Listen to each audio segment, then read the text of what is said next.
আমার মাথায় না একবার একবার আসেই নাই যে এটা দিয়ে টাকা পয়সাও ইনকাম করা যায়। মানে এটা তো আমার মাথায় আসতে হয়।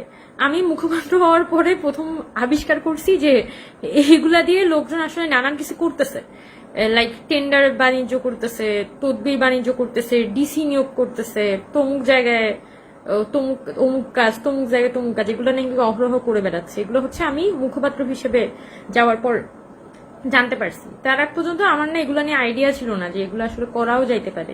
This is also a thing. So নিজেকে এরকম খুব অদ্ভুত ক্লাউনারি ফিল হচ্ছিল আর কি, যে কি ব্যাপার, মানে এগুলোও হয় আমি তো জানি না।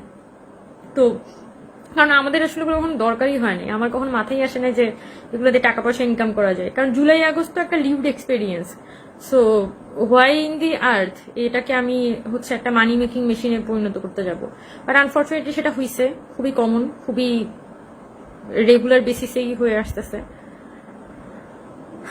আর যতটুকু অনেকে বলেন যে আমি কত হাজার কোটি টাকা কামাইছি, আমি এতটুকু বলতে পারি যে আই হ্যাভ এ প্রিটি মানে গুড লাইফ। আমি যথেষ্ট কি বলা যায় ওয়েল অফ ফ্যামিলি থেকে বিলং করি। জীবনে এত খারাপ অবস্থা আসে নাই। আমার স্কলারশিপের জন্যও ভাই দরকার নেই সব পরিচয়।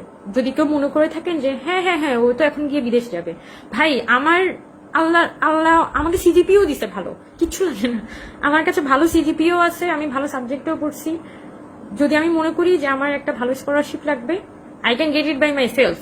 আমার ওই ক্যাপলিবার আছে, ওই ক্যাপাসিটি আছে, এবং ফর্চুনেটলি আমার ফ্যামিলিরও আমার প্রতি ওই সাপোর্টটা আছে। ঠিক আছে, আমার ফ্যামিলি আমাকে কোনো মানি মেকিং মেশিন হিসেবে ইউজ করে না। আমার ফ্যামিলি আমাকে একটা হিউম্যান বিইং হিসেবে দেখে এবং চায় আমি দেশের জন্য বেটার কিছু করি।